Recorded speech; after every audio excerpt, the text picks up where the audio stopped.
मिफ्ता इस्माइल ने कहा है कि सियासी अदम इस्तेहकाम रुपए की कदर में कमी की वजह बना। डॉलर की कीमत बढ़ने की वजह डिमांड एंड सप्लाई नहीं बल्कि सट्टेबाजी, कयास आराइयां और गैर यकीनी की कैफियत है। जियो न्यूज के प्रोग्राम आज शाहजेब खानजादा के साथ में गुफ्तगू करते हुए मिफ्ता इस्माइल ने मजीद कहा कि वो मानते हैं कि सख्त फैसलों का इंतखाबी नुकसान होगा और वो इन फैसलों की जिम्मेदारी लेते हैं। अगर मुश्किल फैसले ना कर सके तो वजारत छोड़ देंगे। कुल अल्लाह की मेहरबानी से बच गए हैं और हमारी हुकूमत इंशाल्लाह रही जब तक, तो ये मैं आपको यकीन दिला रहा हूं कि कोई डिफॉल्ट का चांस नहीं। मसला इस वक्त जो है वो डिमांड और सप्लाई के अलावा है। मसला जो है वो इस वक्त स्पेकुलेशन का है, सट्टेबाजी का है। और मसला सच्ची बात यह है कि 100 बातों की एक बात कि थोड़ी अनसर्टनिटी का है। अगर मैं ये फैसले नहीं करूंगा तो मैं वजारत छोड़ दूंगा। इसमें कोई वो जबरदस्ती नहीं है और अगर हमारी पार्टी काम नहीं करेगी तो हमारी पार्टी हुकूमत छोड़ देगी। आपको आपकी पार्टी के अंदर से भी बड़े प्रॉब्लम्स आएंगे, तो बेहतर नहीं है कि आप एक नया मैंडेट लेके आए बजाय इसके स्टिक किया जाए इस बात पे कि नहीं जी हमने हर हाल में अपना टाइम पूरा करना। जो एग्रीमेंट हमने IMF से नेगोशिएट किया है वो एग्रीमेंट जो है वो पाकिस्तान के लिए इस वक्त उसको फॉलो करना मनवान बहुत जरूरी है और IMF से वो फॉलो करवाना भी बहुत जरूरी है। अगर हमारी हुकूमत चलती रहेगी तो ये पाकिस्तान के लिए इस वक्त सबसे अच्छा होगा। और अगर कोई केयरटेकर आएगा तो मेरी उनसे भी इस्तदा होगी कि जो एग्रीमेंट मैंने साइन किया है उस पर आप पूरा मनोहन अमल करें और मुझे यकीन है कि वो करेंगे। अमरीकी डॉलर तारीख की बुलंद तरीन सतह पर पहुंच गया है। इंटरबैंक में $1 ₹6.79 महंगा होकर $221.99 की सतह पर बंद हुआ। ओपन मार्केट में डॉलर ₹8 महंगा होकर $224 तक जा पहुंचा। स्टॉक एक्सचेंज में 978 पॉइंट्स की कमी आई, 40,389 पर आ गया। आलमी मुआशी रेटिंग एजेंसी फिच ने पाकिस्तान का आउटलुक मुस्तहकम से कम करके मनफी कर दिया।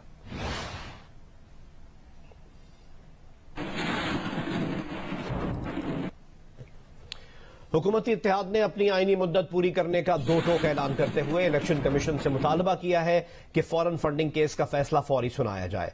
ख्वाजा साद रफीक कहते हैं कि कानून साजी पार्लियामान का हक है जिससे दस्तबरदारी नहीं होंगे। कोई इदारा मुदाखलत ना करे। ज़िमनी इलेक्शन के नताइज किसी की मकबूलियत या अदम मकबूलियत का सबूत नहीं। 22 जुलाई के बाद भी हमजा शहबाज ही वजीर आला रहेंगे। सरबराह तहरीक इंसाफ इमरान खान ने कहा है कि मुआशी बदहाली शरीफों की मईशत चलाने की नातजुर्बेकारी जाहिर करती है। उनका तजुर्बा सिर्फ लूटमार, मनी लॉन्ड्रिंग और NRO हासिल करने में है। पाकिस्तान को इस वक्त इस सूरत हाल तक पहुंचाने वालों का कौम एहतसाब करेगी। अदम एतमाद की तहरीक के वक्त डॉलर $178 का था। डॉलर आज $224 तक पहुंच गया है। IMF से मुआहदे के बावजूद रुपया मुसलसल गिर रहा है।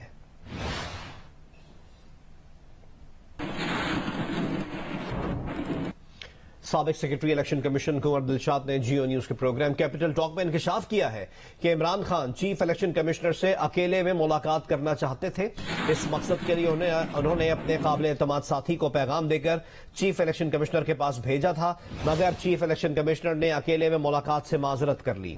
प्रोग्राम कैपिटल टॉक में कुंवर दिलशाद ने बताया कि चीफ इलेक्शन कमिश्नर ने उन्हें बताया है कि उनके पास इसकी ऑडियो भी मौजूद है और वक्त पड़ने पर वो उन अफराद के नाम भी बताएंगे। शाह साहब ये बताएं हमें कि इमरान खान साहब जो हैं ये आजकल चीफ इलेक्शन कमिश्नर के पीछे क्यों पड़े हुए हैं और क्यों बार बार उनके इस्तीफे का मुतालबा कर रहे हैं? मैंने ये चीफ इलेक्शन कमिश्नर साहब से पूछा कि मैंने कहा जी आपके खिलाफ वो कभी मरियम नवाज के कदम में आपको बैठा देते हैं, कभी हमजा शहबाज को बैठा देते हैं। तो उन्होंने कहा कि जनाब ये बहुत बड़ा अहम केस इसलिए है कि इमरान खान साहब ने अपने बहुत ही ट्रस्ट वर्दी दोस्त जो हैं, बहुत ट्रस्ट वर्दी है, वो मेरे पास भेजे कि जनाब वो जो है वो चीफ इलेक्शन कमिश्नर साहब मेरे पास आए। उन्होंने कहा कि जी इमरान खान साहब आपसे अलहदगी में मुलाकात करना चाहते हैं। तो मैंने उनसे कहा कि भाई मैं तो चीफ इलेक्शन कमीशन की हैसियत से किसी से अलहदगी में मुलाकात करने का मिजाज नहीं रखता, तो फिर बेहतर है कि दफ्तर में आ जाएं और दफ्तर में जब आएंगे तो मैं अकेला मुलाकात नहीं करूंगा।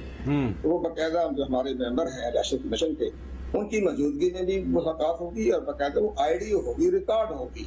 क्योंकि सियासतदानों को पता नहीं होता कि यहाँ हमारे यहाँ बैठ के कुछ बातें करते हैं और मीडिया के सामने कुछ बातें कर जाते हैं, तो हम अपनी तमाम बातें जो होगी, जो आपके साथ बात वो करना चाहेंगे, हम उसको रिकॉर्ड करेंगे। तो उन्होंने कहा नहीं जी ये तो बात ही होगी। तो कहता बार बार आए, इसके बाद कोई एक अहम शख्सियत के टेलीफोन भी आए। तो मैं कहता यार ये स्टेज नहीं है कि मैं इनके नाम बताऊं, लेकिन कभी वक्त आ जाएगा जब बहुत बात आगे तक बात जाएगी तो मैं उनके नाम भी ले दूंगा, उनकी आईडी भी मेरे पास, हमारे पास मौजूद है, जो मेरे पास आते रहे, बात करते रहे। साबिक सदर आसिफ अली जरदारी ने लाहौर में मुस्लिम लीग के सदर चौधरी शुजात के घर जाकर मुलाकात की। आसिफ अली जरदारी ने शिकवा किया कि पीडीएम की जानिब से परवेज इलाही को वजारत आला की पेशकश और इमरान खान की पेशकश में फर्क क्या था। शिकवा किया कि इमरान खान की ऑफर कबूल क्यों की। चौधरी शुजात ने कहा, इमरान खान की ऑफर के बाद मुझसे परवेज इलाही ने मशवरा नहीं किया था। दोनों रहनुमाओं की मुलाकात आज फिर होगी। हुकूमत ने ग्रेड 17 से 22 तक के ऑफिसर्स को एग्जीक्यूटिव अलाउंस देने का फैसला किया है। दस्तावेज के मुताबिक एग्जीक्यूटिव अलाउंस 30 जून 2022 से जारी बुनियादी तनख्वाह पर दिया जाएगा। अलाउंस एस्टेब्लिशमेंट डिवीजन की जानिब से तैनात करदा ऑफिसर्स के लिए होगा। वफाकी दारुल हुकूमत में तैनात इंतजामी ऑफिसर्स भी एग्जीक्यूटिव अलाउंस लेने के अहल होंगे। डेपुटेशन पर तैनात ऑफिसर्स एग्जीक्यूटिव अलाउंस लेने के अहल नहीं होंगे। बैरून मुल्क तैनात ऑफिसर्स भी एग्जीक्यूटिव अलाउंस लेने के लिए अहल नहीं होंगे।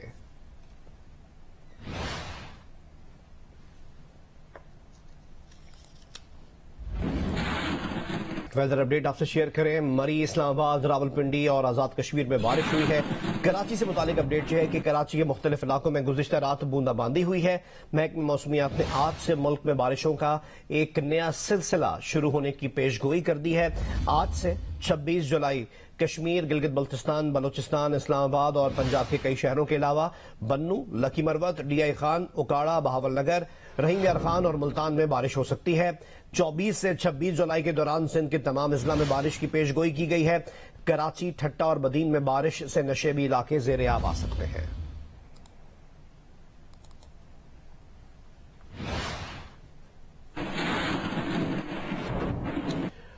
मुल्तान में बारिशों के बाद मौसम दोबारा गर्म हो गया है। मजीद हमें रिपोर्ट करेंगी नुमाइंदा जियो न्यूज मैमूना सईद।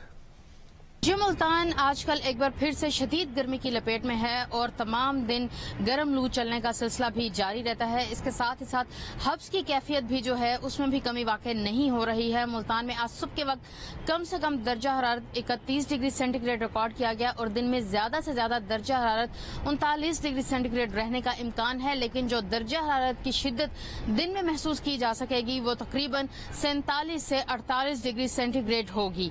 महकमा मौसमियात ने पेशन गोई की है कि आइंदा 2 रोज तक मजीद जो है मौसम गर्म रहेगा और जुम्मे से बारिशों का सिलसिला शुरू होगा मुल्तान समेत जनूबी पंजाब में और यह सिलसिला तकरीबन 4 से 5 रोज तक जारी रहेगा, जिसके बाद मुल्तान में जो गर्मी की शिद्दत है उसमें किसी हद तक कमी वाक़ई होगी और इसके साथ ही साथ जो हब्स की कैफियत गुज़िश्ता कई रोज से बरकरार है उसमें भी कमी वाक़ई होगी। जी, मीरपुर खास समेत अंदरून सिंध हालिया बारिश ने कपास की फसल को बड़े पैमाने पर नुकसान पहुंचाया है। ताहम गन्ने और मिर्च की फसलों को नई जिंदगी मिली है। मजीद हमें रिपोर्ट करेंगे मोहम्मद खालिद। मीरपुर खास समेत अंदरून सिंध में हालिया चंद रोज के दौरान वक्फे से होने वाली बारिश ने बहुत सी फसलों को शदीद नुकसान पहुंचाया है, लेकिन कुछ फसलों को फायदा भी पहुंचा है। जिन फसलों को नुकसान पहुंचाया है उसमें सबसे बड़ी फसल कपास की फसल है। बदनसीबी से ये बारिशें उस वक्त हुई हैं जब किसान और काश्तकार भुट्टी की चुनाई कर रही थी। मेरे पास इस वक्त ऐसे डोडे हैं जिन्हें डोडे कहा जाता है कपास के, जो स्याह हो गए हैं, नमी से काले हो गए हैं और ये खुल नहीं पाए और इसकी कपास तकरीबन खत्म हो चुकी है और इसमें से कपास नहीं निकल रही है बल्कि एक गुठली नुमा चीज निकल रही है, जिससे अंदाजा होता है कि ये कपास बिल्कुल खत्म हो गई है, खरीदने के लायक नहीं है, इस्तेमाल के काबिल नहीं है। पिछले साल जो है फसल माशाल्लाह अच्छी हुई थी, लेकिन हमारा जो एवरेज है वो कम था। इस साल फसल माशाल्लाह अच्छी लगी, लेकिन जो है बरसात ने हमारी फसल को तबाह कर दिया है। काली सियाह हो गई, आप देख रहे हैं ये गोगड़े जो है काले सियाह हो गए और भुट्टी का रेट भी जो है 10,000 से तकरीबन 4,000 रुपये आ गया है। अब हम लोग जो है परेशान है कि क्या करें इसके लिए। फसल हम लोग सोच रहे हैं अगले साल इंशाल्लाह इसमें सरसों वगैरह जो कोई घास वगैरह ये लगावे। दरिया सिंध में डूबकर लापता 20 से ज्यादा अफराद की तलाश का काम जारी है। सादिकाबाद में बारातियों की कश्ती दरिया में डूबने से 23 अफराद जाँ बहक हो चुके हैं। कश्ती में खवातीन और बच्चों समेत 90 से ज्यादा अफराद सवार थे। 45 अफराद को बचाया भी गया। कश्ती हादसे का शिकार कैसे हुई ये बता रहे हैं नुमाइंदा जियो न्यूज मलिक मोहम्मद असलम। जी मैं इस वक्त मौजूद हूँ दरियाए सिंध के किनारे। जो अलमनाक हादसा जो कश्ती उलटने का पेश आया था, मैं उस कश्ती के पास मौजूद हूँ। ये है वो कश्ती जिसमें जो ये हादसा पेश आया। हादसा किस तरह पेश आया ये आप देख सकते हैं कि ये जो है कश्ती इंतहाई खस्ता हाल हो चुकी है, जिसकी वजह से ये जो है यहाँ से छोटी सी फट्टी है जो हट गई, जिसकी वजह से पानी अंदर दाखिल होना शुरू हो गया, जिसके बाद जो है कश्ती अनकंट्रोल हो गई। ये आप देख सकते हैं, ये पूरी कश्ती है जिसमें तकरीबन 80 से 90 और 94 अफराद जो है मासूम बच्चों और खवातीन समेत बताया जा रहा है कि इसमें सवार थे। जो बारात थी वो जा रही थी, जो अनकंट्रोल हो गई और ये किनारे के करीब थी, जिसकी वजह से इतने लोग बचा लिए गए, वरना इससे भी ज्यादा जो है वो हादसा हो सकता था। कराची में पीपल्स बस सर्विस के चौथे रूट का आगाज आज होने जा रहा है। बस सर्विस गुलशन हदीद से मलीर कंटोनमेंट के लिए होगी। मजीद हमें अपडेट करेंगे कमर अली। जी, पीपल्स बस सर्विस के चौथे रूट का आगाज आज से हो रहा है। गुलशन हदीद से मलीर कैंट के दरमियान सफर करने वाले शहरियों के लिए जो है वो पीपल्स बस सर्विस के चौथे रूट का जो है वो आगाज किया जा रहा है। शहरियों ने जो है वो इस पर खुशी का इजहार किया है। शहरियों का कहना है कि क्योंकि गुलशन हदीद का जो इलाका है वो शहर से दूर है, तो आम पब्लिक ट्रांसपोर्ट में आने में उन्हें काफ़ी मुश्किलात पेश आती थी। शाम के बाद जो है वो पब्लिक ट्रांसपोर्ट कम हो जाता था। अब उनका कहना है कि चूँकि हुकूमत की जानब से पीपल्स बस सर्विस में काफ़ी सहूलियात दी गई हैं, खासतौर पर गर्मी में उनका कहना था कि AC बस सर्विस हैं, दीगर सहूलियात हैं, जिसके बायस शहरियों ने काफ़ी जो है वो खुशी का जो है वो इजहार किया है। इससे केवल 3 रूट्स पर जो है वो पीपल्स बस सर्विस चल रही हैं। हुकूमत का कहना है कि मजीद रूट्स पर जो है वो जल्द पीपल्स बस सर्विस का जो है वो आगाज किया जाएगा। एक ताजा अपडेट आपसे शेयर करें। कराची में नेशनल हाईवे पर ट्रैफिक हादसा पेश आया है। जो मजीद डिटेल्स हमें मौसूल हुई हैं उसके मुताबिक national highway Shashi toll plaza के करीब डंपर ने एक मोटरसाइकिल को टक्कर मार दी, जिसके नतीजे में 2 अफराद रेस्क्यू के मुताबिक जान बहक हो गए हैं। यह वाकया पेश आया है कराची में नेशनल हाईवे पर सस्सी टोल प्लाजा के करीब।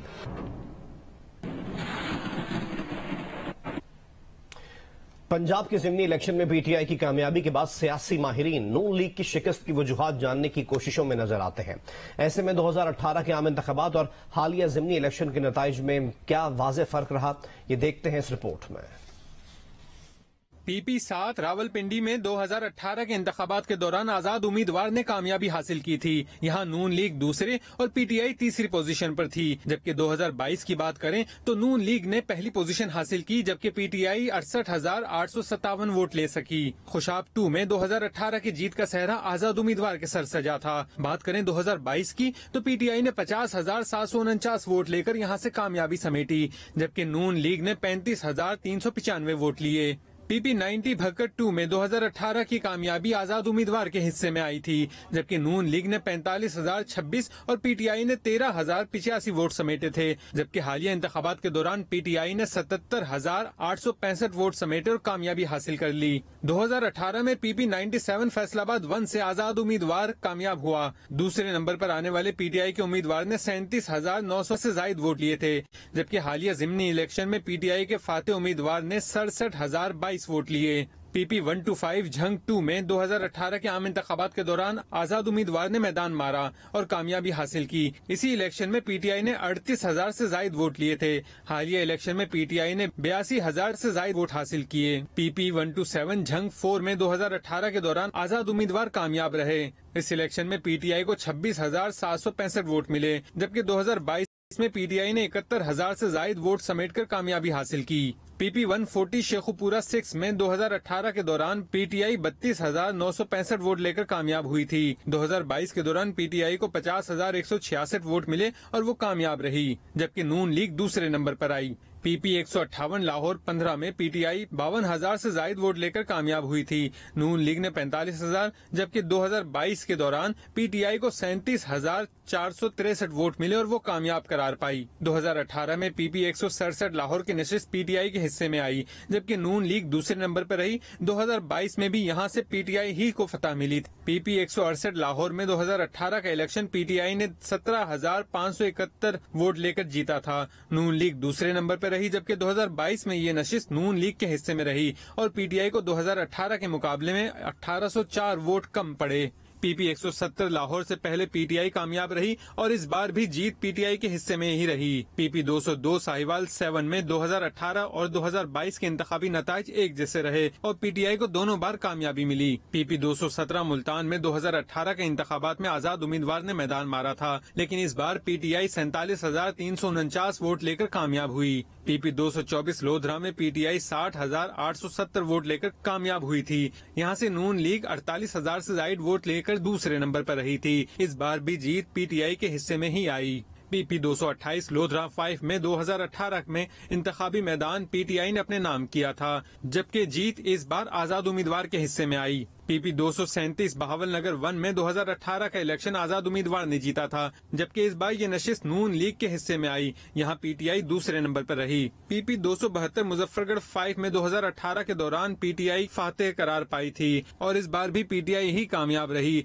जबकि नून लीग दूसरे नंबर पर आई। PP 273 मुजफ्फरगढ़ 6 में 2018 में PTI कामयाब रही, जबकि इस बार नून लीग पहले नंबर पर आई और PTI के हाथ से ये नशिस्त चली गई। PP 282 लिया 3 से आजाद उम्मीदवार 2018 में कामयाब करार पाए थे, जबकि PTI दूसरे और नून लीग तीसरे नंबर पर रही थी। इस बार इंतखाबी मैदान में PTI को फतह मिली। PP 288 डेरा गाजी खान 4 से 2018 की जीत आजाद उम्मीदवार के हिस्से में आई थी, जबकि PTI इस बार 58,166 वोट लेकर फातेह करार पाई।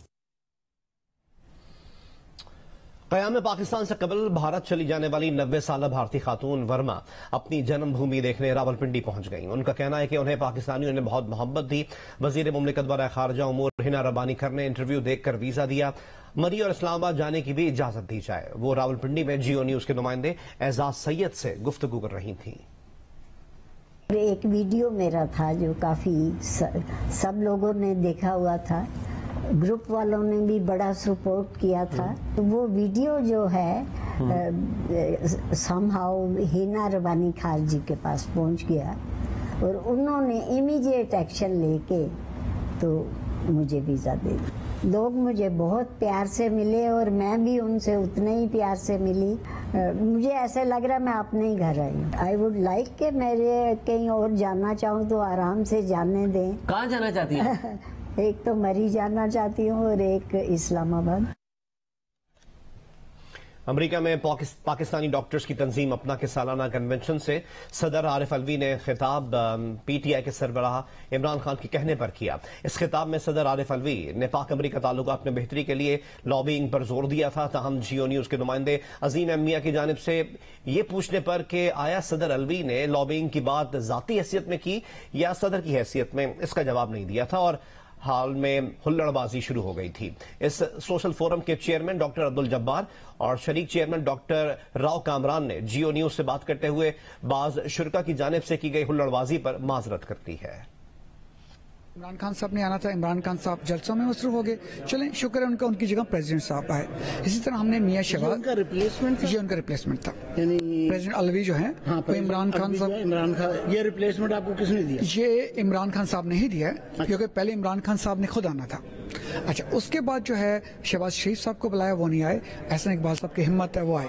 देखिए, हम ये चाहते हैं कि आप क्यों वो बातें सोशल मीडिया से जिनका कोई सरोपैरी नहीं है, आप वो पढ़कर अपना दिमाग बनाते हैं। क्यों नहीं आप, हम आपको एक अपॉर्चुनिटी दे रहे हैं कि आप इन लीडरान से डायरेक्ट मुकालमा करें, आप इनसे बात करें, आप इनसे सख्त सवाल करें। सख्त सवाल करने में और बदतमीजी करने में एक फाइन लाइन होती है और हम इसीलिए इन लोगों को यहाँ लिखा है। जंग जियो के साथ जिस तरह से और नीचे से बाकायदा शोर गुल और शर्म के नारे और ये सब चीजें लगी, आपका उस वाक़े के बारे में क्या रद्द-ए-अमल है और क्या जियो का सवाल कोई नाजायज सवाल था? देखिए, बात ये है कि सवाल तो कोई नाजायज होता नहीं है अगर अच्छे तरीके से किया गया हो, और सवाल अच्छे तरीके से किया गया था। अस्तौर में जारी 3 रोजा फेस्टिवल इख्तिताम पजीर हो गया। तफसीलात बताएंगे नुमाइंदा जियो न्यूज रफीउल्लाह खान आफरीदी। जिला अस्तौर में गुज़िश्ता 3 रोज से जारी रंगारंग रामा फेस्टिवल इख्तिताम पजीर हो गया। रामा फेस्टिवल के फाइनल के मौके पे यहाँ पे जिला अस्तौर और दिफाई चैंपियन जिला दियामर के दरमियान फ्री स्टाइल पुलू मैच का फाइनल खेला गया, जिसमें जिला दियामर ने मुसलसल 8वीं बार जो है कामयाबी हासिल करके न सिर्फ रामा फेस्टिवल की ट्रॉफी हासिल कर ली, बल्कि यहाँ मुसलसल 8वीं मरतबा चैंपियन होने का एजाज भी हासिल कर लिया। रंगारंग रामा फेस्टिवल में पुलू के अलावा नेजाबाजी, बसरा, खासकर जो रस्सा कशी का यहाँ मुकाबला हुआ रामा ग्रीन और रामा रेड के दरमियान, साथ में यहाँ पे म्यूजिकल यहाँ पे शो भी हुआ। जबकि यहाँ पे इस रामा फेस्टिवल से यहाँ मकामी शायकीन के साथ साथ मुल्की और गैर मुल्की सियाहों ने खूब लुत्फ उठाया। जी, वादी मलम जब्बा में एक रोजा फूड फेस्टिवल का एहतमाम किया गया, जिसमें मकामी लोगों के साथ साथ सयाहों ने भी बड़ी तादाद में शिरकत की। हमें रिपोर्ट करेंगे नुमाइंदा जियो न्यूज महबूब अली। ये मनाजिर है सतह समंदर से 9200 फीट की बुलंदी पर वाक़े स्वात की हसीन वादी मालम जब्बा के, जहां आने वाले सयाहों के लिए फूड फेस्टिवल का एहतमाम किया गया। आने वाले सयाहों ने कॉन्टिनेंटल और चाइनीज खानों के अलावा मकामी खानों के स्टॉल्स में भरपूर दिलचस्पी का इजहार किया। इसमें हमारे पास डिफरेंट डिशेज है, जिसमें हमारे पास बिरयानी है, रोस्ट है, और इसके अलावा वेजिटेबल राइस है, पुलाव है, राउ फिश है, बर्गर्स है, स्नैक्स हैं। यहाँ पर फूड फेस्टिवल लगा है, उसमें भी बहुत मजा है, बहुत अच्छी अच्छी चीजें हमने बहुत एंजॉय किया है, व्यू बहुत अच्छा है यहाँ का। सयाहों ने कानों के साथ साथ मलम जब्बा में चेयर लिफ्ट और जिप लाइन से भी मजे लिए और हसीन वादी के साथ साथ खुशगवार मौसम से महजूज हुए। वेदर बहुत प्यारा है यहाँ, एकदम कभी तो सनशाइन हो जाता है और कभी बादल आ जाते हैं और वो नज़ारे आपको बहुत अच्छे लगते हैं। फूड फेस्टिवल में आने वाले सयाहों ने मकामी कानों के साथ साथ कंटिनेंटल और चाइनीज कानों पर भी खूब हाथ साफ किए। सयाह कहते हैं कि फूड फेस्टिवल ने उनके मजे दुबारा कर दिए। कैमरामैन समीउल्लाह के साथ महबूब अली, जियो न्यूज, मालम जब्बा।